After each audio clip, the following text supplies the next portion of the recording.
Hello good morning students. तो देखिए आज हमारा टॉपिक है अव्यय या अविकारी शब्द।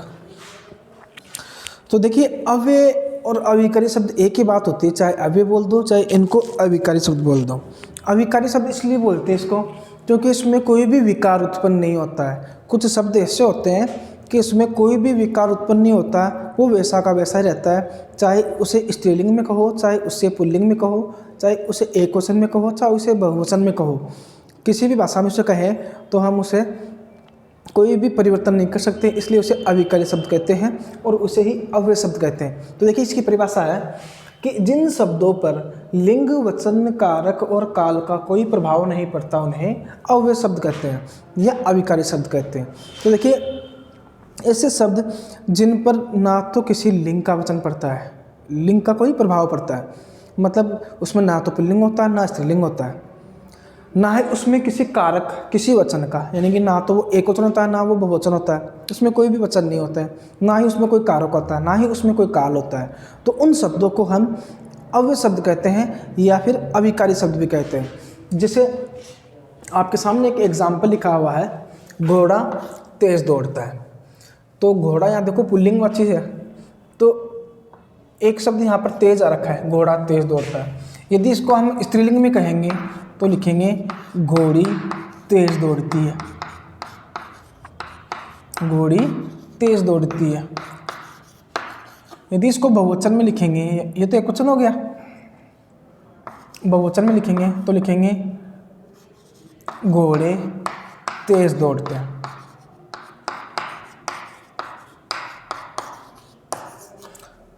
तो देखिए ये आपका कर्ता होगा, ये क्रिया हो गई। अब यहाँ पर बीच में एक शब्द सब में सेम आ रहा है, तेज शब्द। घोड़ा तेज दौड़ता है, घोड़ी तेज दौड़ती है, घोड़े तेज दौड़ते हैं। तो देखिए यहाँ पर जो तेज शब्द आया है वो एक अव्यय शब्द है। देखिए इसमें कोई भी परिवर्तन नहीं है। पुल्लिंग के साथ घोड़ा पुल्लिंग शब्द है, घोड़ी स्त्रीलिंग शब्द है और घोड़े ये बहुवचन शब्द है। तो तीनों में इसका कोई भी प्रभाव नहीं पड़ा है। ये देखिए एक ही पोजीशन में रहा है, इसका कोई प्रभाव नहीं पड़ा है। पुल्लिंग में भी तेज है, स्त्रीलिंग में भी तेज है और बहुवचन में भी तेज है। मतलब इसका किसी भी जो भी मतलब पुल्लिंग है, स्त्रीलिंग है, यानी कि लिंग पर और वचन पर इस पर कोई भी प्रभाव नहीं पड़ा है। ये जैसा है वैसा का वैसा ही है। यदि इसको हम बोलेंगे घोड़ा तेज दौड़ता है तो स्त्रीलिंग में घोड़ी तेजी दौड़ती है, ऐसा थोड़ी बोल सकते हैं। घोड़ी तेजी नहीं दौड़ती, कि घोड़ी भी तेज़ दौड़ती है, घोड़े भी तेज़ दौड़ते हैं।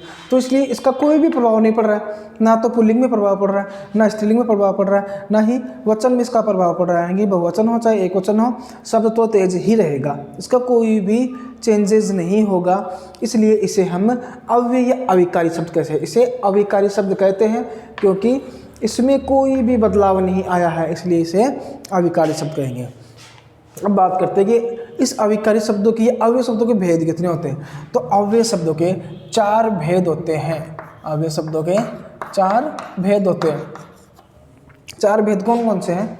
क्रिया विशेषण, संबंध बोधक, समुच्चय बोधक और विषमयादि बोधक। ये इसके 4 भेद हैं और इन चारों के भी अलग अलग भेद और अलग अलग डेफिनेशन चलती है। जैसे पहला अपना है क्रिया विशेषण। तो पहले हम क्रिया विशेषण पढ़ेंगे। पहले पढ़ेंगे हम क्रिया विशेषण। तो देखिए इसकी परिभाषा की बात करते हैं तो इसकी परिभाषा हो जाएगी कि क्रिया की विशेषता, जिन शब्दों में क्रिया की विशेषता बताई जाती है उसे हम क्रिया विशेषण कहते हैं। पहले मैं इनको रफ करके पूरा लिख देता हूँ। तो देखिए क्रिया विशेषण की बात करते हैं तो इसकी परिभाषा हो जाएगी, जो शब्द क्रिया की विशेषता बताते हैं उन्हें क्रिया विशेषण कहते हैं। यानी क्रिया विशेषण शब्द कौन से हो जाएंगे? जो क्रिया की विशेषता बताते हैं। इसमें क्रिया क्या है उसकी जो विशेषता बता रहे हैं, किस तरीके से विशेषता बताते हैं हम आगे देखेंगे। अब इसके भेद की बात करते हैं तो देखिए क्रिया विशेषण के भी 4 भेद होते हैं। क्रिया विशेषण के भी 4 भेद होते हैं। पहला है कालवाचक, दूसरा स्थानवाचक, तीसरा रीतिवाचक, चौथा परिमाणवाचक। तो अपने पास अपने सामने 4 भेद लिखे हुए हैं। तो पहला देखिए कालवाचक, पहला है अपना कालवाचक। तो देखिए कालवाचक की बात करते हैं। कालवाचक क्रिया विशेषण क्या होते हैं?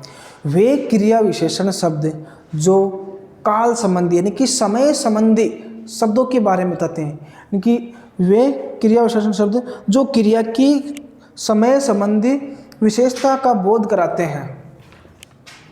वे क्रिया विशेषण शब्द, आप परिभाषा लिखेंगे कैसे, वे क्रिया विशेषण शब्द जो क्रिया की काल या समय, क्रिया की काल या समय का बोध कराते हैं, समय का बोध कराते हैं, उन्हें कालवाचक क्रिया विशेषण कहते हैं। परिभाषा लिखना आप किस तरीके से लिखोगे कि वे, मैंने यहाँ थोड़ा सा शॉर्ट कट में लिखा है, लेकिन आपको पूरी परिभाषा लिखनी है। कैसे लिखोगे, वे क्रिया विशेषण शब्द जो क्रिया की काल या समय का बोध कराते हैं उन्हें कालवाचक क्रिया विशेषण कहते हैं। ये इसकी परिभाषा हो जाएगी।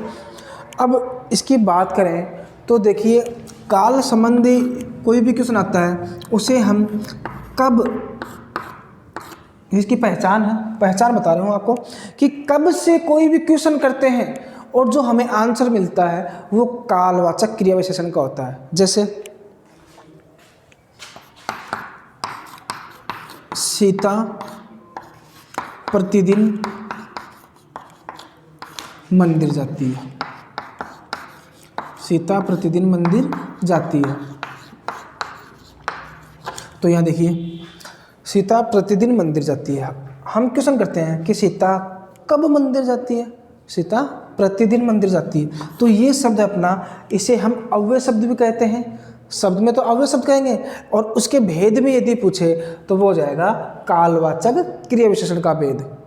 यदि आपसे क्वेश्चन पूछे कि सीता प्रतिदिन मंदिर जाती है, इस वाक्य में कौन सा क्रिया विशेषण या कौन सा अव्यय है, तो हम लिखेंगे इसमें कालवाचक क्रिया विशेषण है। और ये पूछ लिए कि कालवाचक क्रिया विशेषण की परिभाषा सहित उदाहरण बताइए, तो उसकी परिभाषा लिख देंगे कि वे क्रिया विशेषण शब्द जो क्रिया की काल या समय, काल बोल दो या समय बोल दो एक ही बात है, क्रिया की काल का बोध करते हैं या क्रिया की समय का बोध करते हैं, उसे कालवाचक क्रिया विशेषण कहते हैं। और उदाहरण हो जाएगा सीता प्रतिदिन मंदिर जाती है। सीता कब मंदिर जाती है, सीता प्रतिदिन मंदिर जाती है। कब तो मैंने आपको एक पहचान बताई है, हालांकि आपको अपने नोटबुक में लिखना है, लेकिन एग्जाम में यदि पूछे तो एग्जाम में नहीं लिखना है, क्योंकि ये इसकी पहचान है वो सिर्फ समझाने के लिए होती है, या आप नोटबुक में लिख सकते हो इसको, लेकिन एग्जाम पेपर में यदि पूछे तो आपको नहीं लिखना है, सिर्फ एक पहचान के तौर पर लिखा हूँ कब से। जैसे दूसरा एग्जाम्पल है, सीता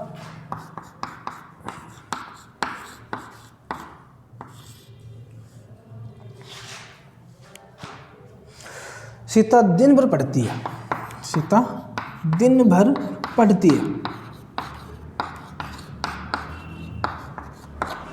सीता कब पढ़ती है, सीता दिन भर पढ़ती है। तो ये शब्द अपने पास जो दे रखा है वो कभी भी इसमें चेंजेस नहीं आता, ये इसमें बदलाव नहीं आता। अव्यय शब्द है क्योंकि कभी भी बदलते नहीं है, और कालवाचक के ये उदाहरण है, क्योंकि इसको क्वेश्चन बनाएंगे हम तो कैसे बनाएंगे, सीता कब पढ़ती है, सीता दिन भर पढ़ती है। तो ये अपना कालवाचक का परिभाषा और इसके एग्जाम्पल हो गए। दूसरा है अपना स्थानवाचक। स्थान का मतलब जगह से, स्थान का मतलब जगह से लिया गया है, और इसको रफ करके मैं पूरा लिख देता हूँ। तो देखिए नंबर 2 है स्थानवाचक क्रिया विशेषण। और मैंने आपको बताया था कि स्थान का मतलब एक जगह से लिया जाता है। इसकी परिभाषा लिखेंगे तो वे क्रिया विशेषण शब्द जो क्रिया की स्थान या जगह संबंधी विशेषता प्रकट करते हैं या विशेषता बताते हैं उन्हें स्थानवाचक क्रिया विशेषण कहते हैं। यानी क्रिया की स्थान संबंधी विशेषता बताते हैं, यानी कोई भी जगह है। बिल्कुल सिंपल सी परिभाषा होती है इनकी। जो अव्यय शब्द होते हैं या विशेषण शब्द होते हैं, क्रिया विशेषण शब्द होते हैं, इनकी बिल्कुल सिंपल सी परिभाषा होती है। जो इसका पॉइंट दिया हुआ है वही इसकी परिभाषा है, स्थानवाचक। मतलब इसमें स्थान के बारे में बताएगा। कोई भी स्थान के बारे में प्रश्न पूछता है आपको तो वो स्थानवाचक क्रिया विशेषण हो जाएगा। अब इसके एग्जाम्पल की, उदाहरण की बात करते हैं। तो देखिए जैसे हाँ, एक पहचान नहीं बताई, पहचान होगी इसकी कहाँ से, कहाँ। जैसे अभी हमने उसमें पहला जो आया था कालवाचक, उसकी पहचान ही कब से। जैसे सीता कब पढ़ती है, प्रतिदिन पढ़ती है। तो इसका क्वेश्चन बनाएंगे हम कहाँ, कहाँ से, जैसे मोहन अंदर बैठा है, मोहन अंदर बैठा है। तो इसका आगे यदि हम क्वेश्चन बनाते हैं तो मोहन कहाँ बैठा है, मोहन अंदर बैठा है। पक्षी आकाश में उड़ रहे हैं या उड़ते हैं, पक्षी आकाश में उड़ते हैं।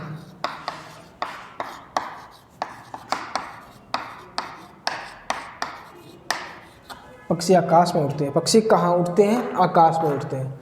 तो ये शब्द है अव्यय शब्द बोलेंगे इनको, और ये स्थान संबंधी या स्थानवाचक अव्यय शब्द है। तो ये अपना दूसरा भी स्थानवाचक हो गया। इसकी परिभाषा और इसके उदाहरण आपको लिखने हैं। फिर नंबर 3, अगला नंबर 3 आता है, और नंबर 3 पर है अपना रीतिवाचक क्रिया विशेषण। नंबर 3 है रीतिवाचक।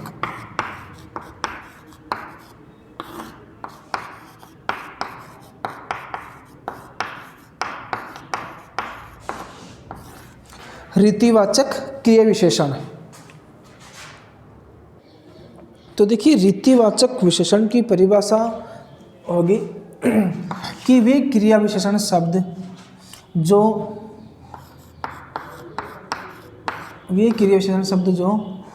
क्रिया की रीति संबंधी विशेषता प्रकट करते हैं, रीति संबंधी विशेषता बताते हैं या प्रकट करते हैं। वे क्रिया विशेषण शब्द जो क्रिया की रीति संबंधी विशेषता प्रकट करते हैं उन्हें रीतिवाचक क्रिया विशेषण कहते हैं। अब देखो रीति की बात करें, रीति क्या होती है? रीति एक परंपरा को कहते हैं, यानी कि जो परंपरा से चलती है। जैसे हम उदाहरण से समझेंगे। जैसे उदाहरण है कि घड़ी धीरे धीरे चलती है, धीरे धीरे चलती है। अब घड़ी की परंपरा या घड़ी की रीति है कि वो धीरे धीरे चलेगी, तेज़ तो वो चल नहीं सकती, समय खराब हो जाता है। और वैसे भी तेज़ वो चल नहीं सकती क्योंकि उसका बनावट ऐसी होती है, वो अपने काल के यानी कि समय के हिसाब से उसको बनाया गया है। तो वो धीरे धीरे चलती है। घड़ी की जो सुई है वो बिल्कुल टिक टिक करके बिल्कुल धीरे धीरे चलती है। तो वो उसका रीति का प्रभाव है, रीति संबंधी विशेषता उसकी। जैसे दूसरा लिखिए, कछुआ धीरे धीरे दौड़ता है या धीरे धीरे चलता है। कछुआ धीरे धीरे चलता है, तो ये कछुए की भी परंपरा है।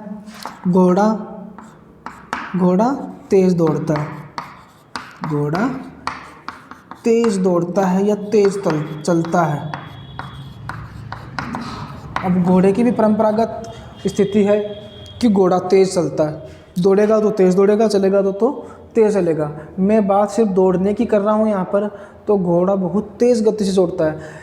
मैं यहाँ ऐसे नहीं लिख सकते कि कछुआ तेज़ दौड़ता है, क्योंकि कछुए की रीति नहीं है कि वो तेज़ दौड़ सके।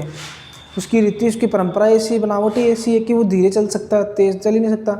चींटी है, वो तेज़ चल नहीं सकती, वो धीरे धीरे चलती है।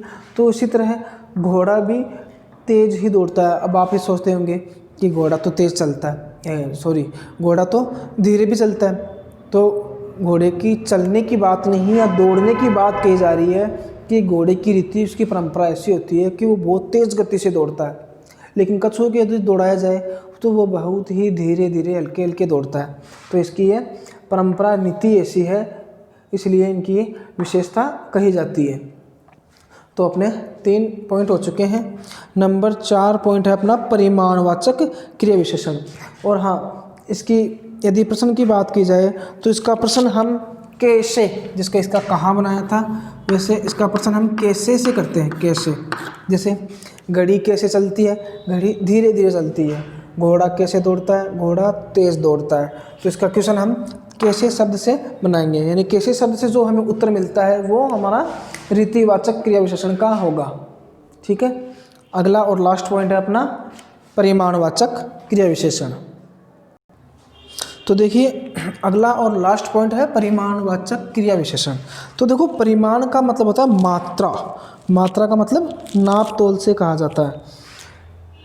तो इसकी परिभाषा क्या हो जाएगी, इनकी वे क्रिया विशेषण शब्द जो क्रिया की परिमाण संबंधी, परिमाण को मात्रा भी लिख सकते हैं, परिमाण संबंधी विशेषता प्रकट करते हैं, परिमाण संबंधी विशेषता प्रकट करते हैं, उन्हें परिमाणवाचक क्रिया विशेषण कहते हैं। यानी कि वे क्रिया विशेषण शब्द जो क्रिया की परिमाण संबंधी विशेषता प्रकट करते हैं या मात्रा संबंधी विशेषता प्रकट करते हैं, उसे परिमाणवाचक क्रिया विशेषण कहते हैं। अब इसका क्वेश्चन यदि हम बनाते हैं तो वो बनता है कितना, कितना जैसे क्वेश्चन बनाएंगे और कितना से जब क्वेश्चन बनाते हैं तो उसका आंसर मिलता है तो वो परिमाणवाचक क्रिया विशेषण के अंतर्गत आता है। जैसे कम बोलना चाहिए,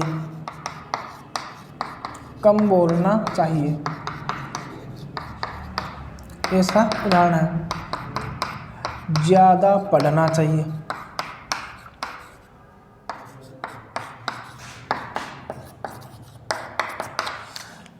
कम बोलना चाहिए, कितना बोलना चाहिए, कम बोलना चाहिए। तो देखिए कम शब्द आ गया, क्वेश्चन करेंगे कितना बोलना चाहिए तो कम बोलना चाहिए, तो हमें आंसर मिल रहा है और इसकी मात्रा बता रहे हैं, बोलने की मात्रा बता रहे हैं, बोलने का परिमाण यानी मात्रा बता रहे हैं कि हमें कम बोलना चाहिए, इसकी मात्रा है ये। मात्रा का मतलब होता है हम परिमाण या मात्रा बोल दो यानी कि उसको मापने तोलने की, यानी बोलने की मापने की विधि बता रहा है कि हमें हमेशा कम बोलना चाहिए। तो ये इसका एग्जाम्पल है। दूसरा है ज़्यादा पढ़ना चाहिए। दूसरा एग्जाम्पल क्या है, ज़्यादा पढ़ना चाहिए। कितना पढ़ना चाहिए, ज़्यादा पढ़ना चाहिए। देखो हमें आंसर मिल रहा है कितने से, तो इसकी पहचान तो ये हो जाएगी, आप पहचान भी लिखना इसके साथ ही में नोटबुक में जब राइट करते हो तो पहचान लिखना, कितना शब्द से जब हमें आंसर मिलता है, उत्तर मिलता है, उसे वो परिमाणवाचक क्रिया विशेषण के अंतर्गत आता है। जैसे ज़्यादा पढ़ना चाहिए तो क्वेश्चन करेंगे कितना पढ़ना चाहिए, तो हमें उत्तर मिल रहा है कि ज़्यादा पढ़ना चाहिए, इसलिए ये भी परिमाणवाचक क्रिया विशेषण के अंतर्गत आ जाता है। और दूसरा यदि एग्जाम्पल लिखें तो थोड़ा खाना चाहिए, थोड़ा खाना चाहिए, तो कितना खाना चाहिए, थोड़ा खाना चाहिए। तो देखिए क्वेश्चन करेंगे कितना खाना चाहिए तो थोड़ा खाना चाहिए, थोड़ा खाना चाहिए, कितना खाना चाहिए, थोड़ा खाना चाहिए। तो हमें देखो इसका उत्तर मिल रहा है, कहने का मतलब मैं इसको बार बार रिपीट इसलिए कर रहा हूँ। तो आप क्वेश्चन बनाओगे और क्वेश्चन से हमें ये आंसर मिलता है तो हमारा उसके अंतर्गत जो क्रिया विशेषण है वो हमें मिल जाएगा। और इस तरीके से आपके अव्यय या अविकारी शब्द का पहला पॉइंट है क्रिया विशेषण, वो पूरा कंप्लीट हो चुके हैं। और क्रिया विशेषण के भी 4 भेद हैं, तो ये पूरे 4 भेद आपके हो चुके हैं। बाकी हम नेक्स्ट वीडियो में अगले पॉइंट के बारे में पढ़ेंगे। तब तक के लिए धन्यवाद।